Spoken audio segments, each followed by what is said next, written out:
The heavy metal bucket collided with a marble wall like a gunshot. Dirty gray water exploded across the polished floor, soaking the hem of the expensive woolen trousers. Richard Sterling did not just yell. He roared, "Wake up! Wake up right now, you parasite!" Martha gasped, her body jerking violently from the folding chair where she had momentarily rested her head. The mop handle clattered to the floor, echoing through the silent, cavernous boardroom of Sterling Enterprises. Her heart hammered against her ribs like a trapped bird, frantic and terrified. She blinked, her vision blurry, trying to make sense of the towering figure looming over her. I am so sorry, sir. I just closed my eyes for a second. It won't happen again. Please." Richard took a step closer, his Italian leather shoes squelching in the puddle of soapy water. He looked down at her with a mixture of disbelief and pure, unadulterated disgust. To him, she was not a 60-year-old woman. She was a stain on his pristine corporate image, a smudge on the glass of his perfect life. A second. You call this a second? Richard pointed a shaking finger at the platinum watch on his wrist. It is 7:15 in the morning. My board members arrive in 45 minutes. This room was supposed to be spotless. Instead, it smells like bleach and poverty because you decided to turn my conference room into your personal hotel. Martha scrambled to her feet, her knees popping loudly in the silence. She reached for the mop, her hands trembling so badly she could barely grip the wood. She was exhausted, a bone-deep weariness that settled in her marrow and refused to leave. She had not slept in 24 hours, but she could not tell him that. She could not tell him she had just come from a double shift at the diner across town, or that every cent she made was disappearing into a black hole of medical expenses that were not even her own. "I will clean it up, Mr. Sterling. Right now. I will make it shine. Just give me 10 minutes. Richard laughed, a cold, sharp sound that lacked any trace of humor. He kicked the bucket again, sending it spinning across the room, splashing more water onto the carpet. "Stop. Just stop. Look at you. You are pathetic." The insult landed harder than a physical blow. Martha froze. She looked down at her uniform, stained with chemicals and sweat. She knew what she looked like. She looked like someone who had given up. But Richard did not know that she was fighting the hardest battle of her life. "You think I pay you to sleep, Martha? You think because you push a broom, the rules of this company do not apply to you? You are stealing from me, stealing my time, stealing my money. And if there is one thing I cannot abide, it is a thief." Richard turned his back on her, walking toward the floor-to-ceiling windows that overlooked the New York skyline. He adjusted his silk tie, staring at his own reflection rather than looking at the human being behind him. "Pack your things." The words hung in the air, heavy and suffocating. Martha felt the blood drain from her face. "Sir, please. You cannot do this. I need this job. You don't understand." "I understand perfectly," Richard interrupted, spinning around to face her again. "I understand that you're lazy. I understand that you have zero ambition. And I understand that I do not want to see your face when I walk into this building ever again. You are fired." He pressed the intercom button on the sleek mahogany conference table. "Security. Send 2 officers to the main boardroom. Immediately." "No. Please, Mr. Sterling. I will work for half pay. I will stay late. Just don't fire me. Not today." Martha took a step toward him, her hands clasped in supplication. She wasn't begging for her dignity. She had lost that years ago. She was begging for the life of a little girl who didn't even know Martha existed. Richard recoiled as if she were contagious. "Do not come near me. You people are all the same. Always a sob story. Always an excuse. If you had worked half as hard as you beg, you wouldn't be scrubbing floors at your age." The heavy double doors swung open. 2 uniformed security guards stepped in, looking uncomfortable but ready to follow orders. They knew Martha. She always asked about their families. She always shared her cookies. But Richard Sterling signed their paychecks. "Get her out of here," Richard commanded, not even looking up from his phone as he began typing an email. And make sure she empties her locker. I don't want her coming back to steal office supplies. One of the guards, a young man named David, looked at Martha with apologetic eyes. He reached out gently for her arm. Come on, Martha. Let's go. Don't make it worse. Martha felt her legs give way, but David held her up. She looked at Richard one last time. He was already shouting at his assistant on the phone, complaining about the wet carpet. He had already erased her from his mind. He had deleted her existence as easily as he deleted a spam email. As they dragged her out of the room, her rubber shoes squeaking against the floor, Martha didn't scream. She didn't curse him. She simply hung her head, the weight of her failure crushing her chest. They walked her past the glass cubicles where the early bird analysts were sipping their artisan coffees. Heads turned. Eyes watched. No one spoke. The silence was louder than the shouting. It was the silence of people who were glad it wasn't them. At the service elevator, David pressed the button for the ground floor. I am sorry, Martha, he whispered, looking at the floor. He is on a warpath today. Maybe you can reapply in a few months when he cools down. Martha didn't answer. She couldn't. Her throat was closed tight with a lump of panic. A few months. She didn't have a few months. She didn't even have a few weeks. The elevator dinged. The lobby was cold, the air conditioning blasting to keep the marble cool.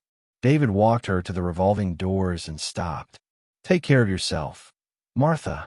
She stepped out onto the bustling street. The city noise hit her instantly. Sirens. Honking taxis. The rush of millions of people chasing dreams while she watched her shatter. The morning air was biting, cutting through her thin uniform. She walked to the nearest bench and collapsed.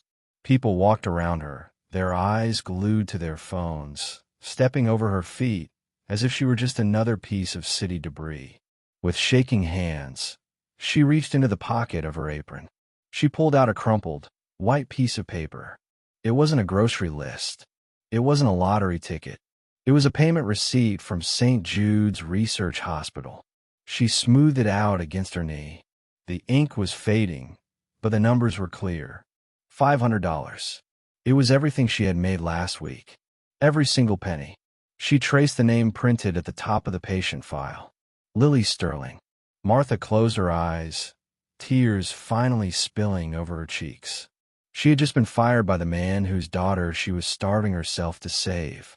And the cruelest part was, Richard Sterling didn't even know his daughter had a guardian angel. He just thought he had fired a lazy janitor. But Martha knew the truth. And as she sat there, shivering in the shadow of the building she was banned from, she knew something else too. She wasn't done yet. The grease burns were worse than the floor cleaner. 2 hours after being thrown out of Sterling Enterprises, Martha was not resting. She was standing behind the grill at Joe's Diner, flipping burgers for minimum wage. The heat was suffocating. Sweat dripped down her back, stinging the raw skin where her uniform rubbed against her spine. Order up, the manager yelled, slapping a ticket on the metal counter. Martha moved automatically. Her hands were swollen, the knuckles red and throbbing with arthritis. Every movement sent a jolt of pain up her arms, but she bit her lip and kept moving. She had to. Losing the janitorial job meant she was down to 2 incomes, and the treatment payments were due every Friday. She didn't eat during her break. She drank a glass of tap water and sat on a milk crate in the alleyway, counting the crumpled bills in her pocket. $40. It wasn't enough. It was never enough. By the time her shift ended, the sun had set. The city transformed from a gray concrete jungle into a glittering web of lights. For people like Richard Sterling, the night was for galas and champagne. For Martha, it was time for a secret pilgrimage. St. Jude's Hospital smelled of antiseptic and fear. Martha didn't go to the reception desk. She knew the shift change scheduled perfectly. She slipped past the nurse's station, her head down, blending into the background like she had done her entire life. She stopped at room 304. She didn't go in. She couldn't. She wasn't family. She was just the help. The ghost who emptied the trash bins. Instead, She stood by the small rectangular window in the door, peering through the glass. There lay Lily. The 7-year-old girl looked so small in the massive hospital bed. Her skin was the color of porcelain, translucent and fragile. Tubes snaked out her thin arms like plastic vines. Martha pressed her hand against the glass. "Hang on, little bird," Martha whispered. "Just a little longer." Her mind drifted back to 6 months ago. It was late. Martha was mopping the lobby. Richard Sterling had walked in with Lily, dragging the child by the hand, talking loudly on his phone. He had ignored Martha completely, stepping over her wet floor sign. But Lily had stopped. She had looked at Martha, really looked at her, with big, curious eyes. Lily held a turkey sandwich in her hand. She saw Martha wiping sweat from her forehead. Without a word, the little girl broke the sandwich in half and held it out. "My daddy says you are invisible," Lily had said innocently. "But I see you. You look hungry." It was the first time in 10 years anyone in that building had treated Martha like a human being. In that moment, Martha didn't see a billionaire's daughter. She saw a lonely child with a kind heart. When she found out later that the little girl was dying and her father was too distracted to notice the gaps in her care, Martha made a vow. She would be the safety net, the invisible guardian. The scene shifted violently to the VIP wing. Richard Sterling was not looking at the view. He was slamming his hand against the mahogany desk in the doctor's private office. "What do you mean denied?" Richard screamed. "Do you know who I am? I can buy this entire hospital and turn it into a parking lot." Dr. Evans, a calm man with graying hair, didn't flinch. He adjusted his glasses and looked at the tablet in his hands. "Mr. Sterling, shouting will not change the biochemistry of your daughter's blood. The experimental treatment from Switzerland is ready, but the pharmaceutical company requires upfront payment. It is not covered by standard insurance because it is technically unapproved in the U.S. "Fine," Richard barked, pulling out his black titanium credit card. "Charge it. Whatever it costs. 200,000. 3. Do it." Dr. Evans shook his head slowly. "We tried, sir." The card was declined. Richard froze. He laughed, a nervous, jagged sound. "Impossible. That card has no limit." It wasn't just that car, Mr. Sterling. The finance department tried 3 others. All frozen. Richard grabbed his phone, his fingers flying across the screen to check his banking app. Error. Account locked. Contact administrator. His face went pale. The email notification at the top of his screen explained everything. Subject: SEC investigation. Asset freeze. The audit. The government had frozen his personal and business assets, pending an investigation into offshore trading. He was worth billions on paper, but in this room, right now, he didn't have access to a single dime. I can make a call," Richard stammered, the arrogance leaking out of him like air from a punctured tire. "I can get cash. I have friends." "You have 24 hours, Dr. Evans said, his voice grave. "Lily's kidneys are shutting down. If we do not administer the serum by tomorrow night, the organ damage will be irreversible." Richard sank into the chair. His friends? The people he crushed in business deals? The friends who only liked him for his yacht? If they found out his assets were frozen, they wouldn't lend him money. They would circle like sharks to tear his company apart. He was the most powerful man in the city, and he was completely helpless. Meanwhile, 3 floors down, in the cold, hard plastic chair of the waiting room, Martha sat. She had overheard the nurses whispering at the station. She heard about the timeline. 24 hours. She looked at her hands. The same hands Richard had called useless. The same hands that had scrubbed his floors. She stood up. Her knees ached, but her resolve was iron. She didn't have millions. She didn't have stocks. But she had one thing Richard didn't have. She had something she could sacrifice. Martha walked toward the exit, buttoning her thin coat against the wind. She wasn't going home to sleep. She was going to the one place open at this hour that exchanged desperation for cash. Richard Sterling had never begged in his life. He negotiated. He commanded. He took. But at 2 in the morning, sitting on his $10,000 Italian sofa. Richard was begging. "Come on, Julian. Pick up. Pick up, you coward." The phone rang 4 times. Then, voicemail. Richard slammed the device onto the glass table, cracking the screen. That was the 5th call. His business partners. His golf buddies. The men who drank his scotch and laughed at his jokes. They had all gone silent the moment the news of the SEC audit hit the financial blogs. They were like rats fleeing a sinking ship, and Richard was the captain left to drown. He needed cash. Not millions. Just $5,000. It sounded ridiculous. Richard Sterling, a man who tipped waiters more than that, could not access $5,000 to pay the immediate pharmacy release fee for the serum. The hospital bureaucracy was a stone wall. No payment, no drug release. It was a safety protocol for unapproved treatments. He ran his hands through his hair, gripping the roots until it hurt. "My daughter is going to die because I cannot buy a piece of paper." Across the city, the atmosphere was different. It wasn't silent. It was buzzing with the hum of neon lights and the distant wail of sirens. Martha stood in front of Goldman's Pawn and Loan.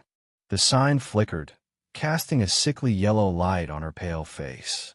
She held a small velvet pouch in her hand. She pushed the heavy door open. A bell jingled, announcing her arrival to a bored man behind a bulletproof glass counter. "I need to sell this," Martha said, her voice trembling. She placed the object on the spinning metal tray. It wasn't a piece of jewelry. It was a medal. A Purple Heart. Her late husband's medal from the war. It was the only thing she had left of him. The only thing that proved he existed and died a hero. The pawnbroker picked it up, squinting through a loop. "I don't usually take these. Hard to resell. Maybe $50 for the medal." "No," Martha pleaded, leaning against the glass. "Please. It is solid gold plating. It is worth more. And I have this." She reached in her bra, pulling out a thick envelope. It contained $3,000. Her life savings. Every tip. Every overtime hour. Every skipped meal for the last 5 years. It was supposed to be for her retirement. For a small cottage by the sea. "I need you to wire this money plus whatever you give me for the medal to this hospital account. Right now. It is an emergency transfer." The pawnbroker looked at the cash, then at the medal, and finally at Martha's desperate eyes. He saw the exhaustion. He saw the love. "I can give you $2,000 for the medal if we call it a collector's item," he grunted, typing on his computer. "That brings you to $5,000 total." Martha let out a breath she didn't know she was holding. "Do it. Please. Send it to patient ID. Lily Sterling." The clock on the hospital wall ticked loudly. Tick, tick, tick. Richard burst into the waiting room at 4 in the morning. He had gathered every bit of loose cash he could find in his penthouse. Quarters from jar. Crumpled bills from coat pockets. He had a watch he hoped to trade with the administrator. He looked manic. His tie was undone. His eyes were wild. "I have the money," Richard shouted, startling a sleeping nurse. "I have a Rolex. It is worth $20,000. Take it. Just give her the medicine." The head nurse, Maria, looked up from her computer with a confused expression. "Mr. Sterling? You don't need to shout.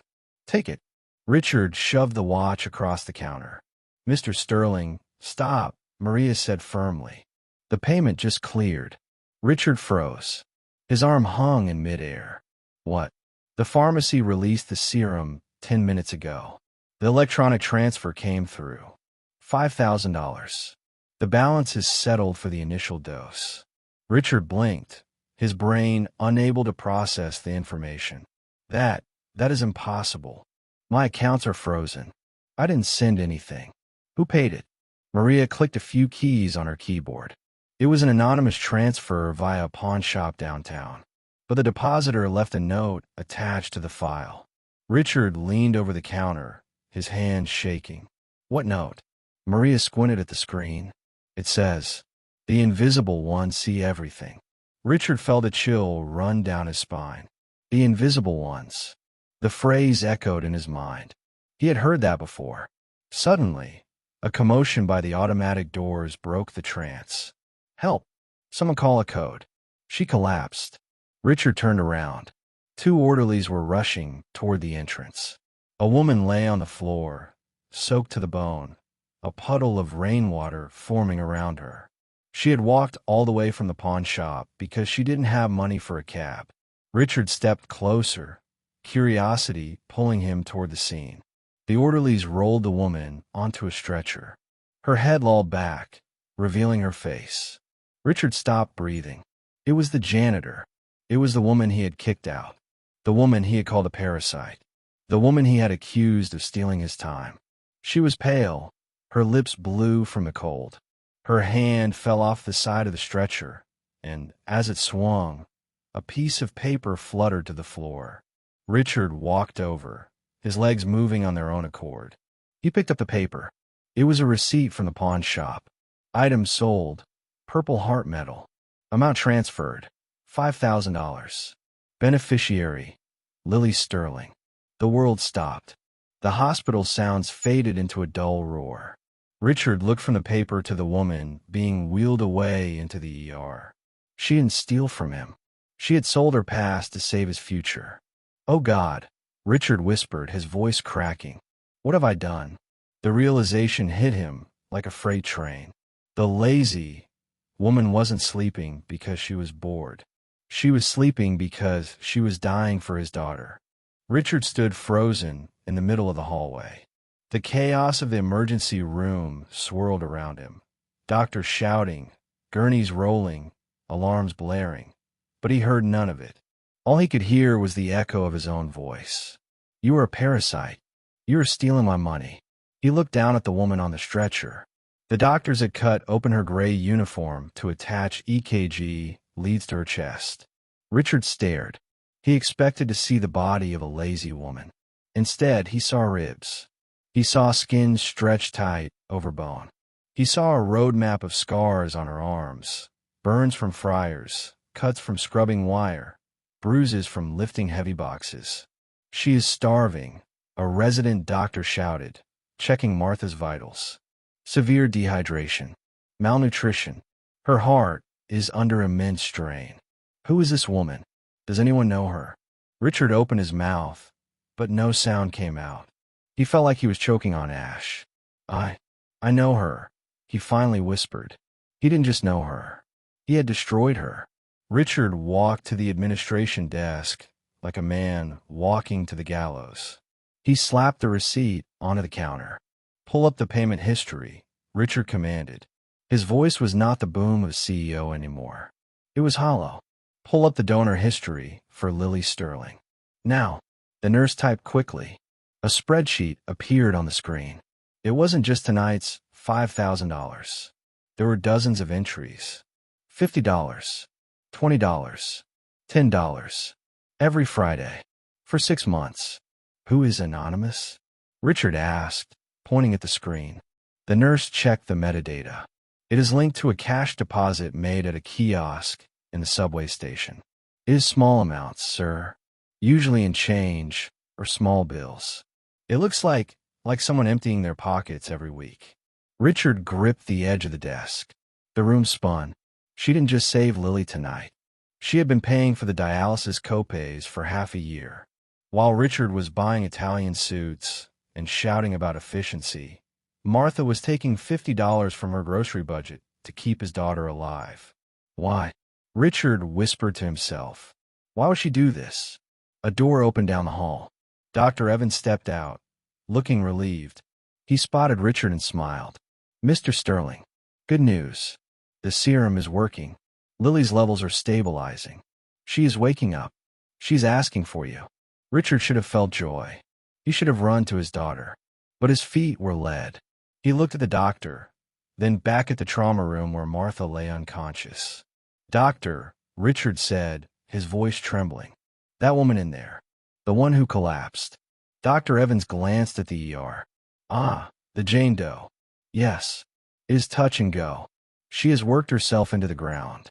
Literally. The human body can only survive on so little sleep and food for so long before it shuts down." Richard felt the bile rise in his throat. She was sleeping because she was exhausted, Richard said, the realization crashing into him. She wasn't lazy. She was dying on her feet, and I fired her for it. Dr. Evans frowned, confused. You know her? Richard looked at the doctor, tears finally spilling over his eyelids. She's the reason my daughter is alive. And I treated her like garbage. Richard walked into the trauma room. The nurses had stabilized her, but she looked so small. He pulled a chair close to the bed. He reached out and took her hand. It was rough. The skin was like sandpaper. He looked at his own hands, soft, manicured, lotion applied daily. He remembered the bucket. He remembered kicking it over. He remembered the look in her eyes when he called her a thief. She wasn't stealing, Richard sobbed, his head bowing until it rested on the mattress next to her hand. She was giving. She gave everything. He saw the personal effects bag on the bedside table. It was clear plastic.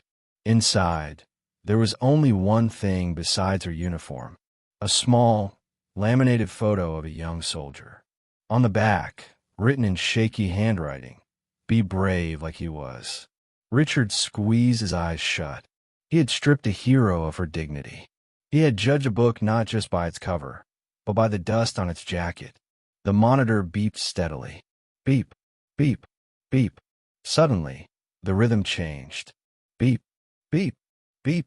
The alarm began to wail. A high-pitched, continuous tone that cut through the room. Code blue. A nurse screamed from the doorway. She is crashing. Get the crash cart. Richard was shoved aside as a team of doctors swarmed the bed.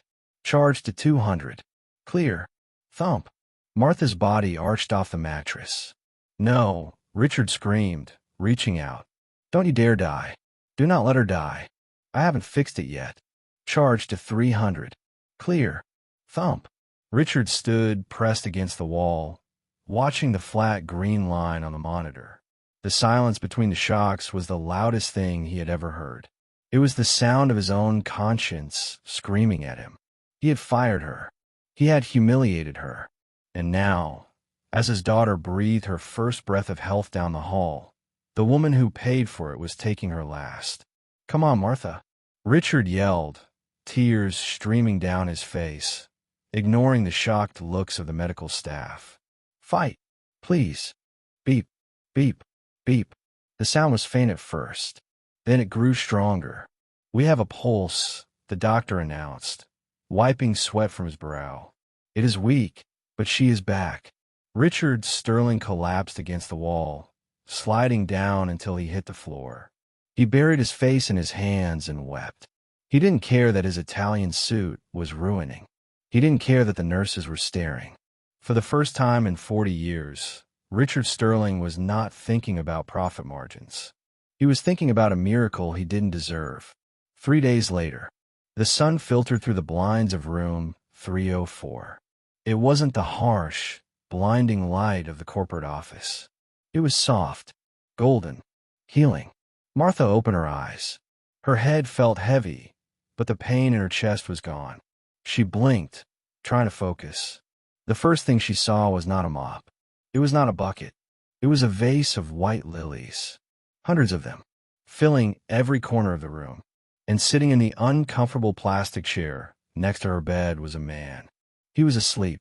His tie was gone. His shirt was wrinkled. He had a stubble of beard on his chin. Mr. Sterling? Martha whispered, her voice raspy. Richard jerked awake. He looked at her, his eyes red-rimmed and tired. He didn't look like a CEO. He looked like a man who had seen a ghost. Martha, Richard breathed out. You are awake. Martha tried to sit up, panic seizing her chest. I am sorry, sir. I didn't mean to miss work. I can explain. Please don't be angry. Richard stood up quickly, raising his hands. No, Martha. Stop. Do not apologize. Never apologize to me again. He pulled the chair closer, leaning in so their eyes met. I know, Martha. I know everything. I know about the pawn shop. I know about the payments. I know you have been starving yourself to save my daughter. Martha froze. She looked down at her hands. She's a good girl, sir. She deserved a chance. I didn't want her to fade away like I did. Richard reached into his pocket. He pulled out something shiny and gold. He gently placed it into Martha's trembling hand. It was the Purple Heart. I went to the pawn shop, Richard said, his voice thick with emotion. I bought it back, and I told the owner that if he ever underpays a veteran's widow again, I will buy his building and evict him. Martha clutched the metal to her chest, tears spilling silently onto the hospital sheets. Why? She asked. Because you taught me something, Richard said. You taught me that I am the poor one. I have billions in the bank, but you have a heart worth more than my entire company. I was blind. I looked at you and saw a janitor, but you were the only true leader in the building. Daddy? Is she awake? The small voice came from the doorway. Lily stood there, holding a teddy bear. She looked pink and healthy. The dark circles under her eyes were fading. Lily, Martha gasped. Lily didn't wait. She ran across the room and climbed onto the bed, burying her face in Martha's shoulder. You saved me, Lily whispered. Daddy told me. You were my angel. Richard watched them, the old janitor and the heiress, hugging like family. He felt a heavy weight lift off his shoulders, the weight of his own ego. 2 weeks later, the boardroom at Sterling Enterprises was full, but this time, no one was looking at their phones. Richard stood at the head of the table. Martha stood next to him. She wasn't wearing a gray uniform. She was wearing a tailored blue suit. Effective immediately, Richard announced, his voice booming with a new kind of authority. We are restructuring. The position of head of employee welfare has been created, and Martha will be leading it. A murmur went through the room. Furthermore, Richard continued, silencing them with a look. I am establishing the Sterling Martha Foundation. We will cover all emergency medical expenses for every employee in this building, from the executive suite to the basement. No one who works for me will ever have to sell a memory to save a life. He turned to Martha. And as for you, Martha, you are never picking up a mop again, unless you want to hit me with it. The room erupted in laughter and applause. But Martha didn't smile for the crowd. She smiled at Richard.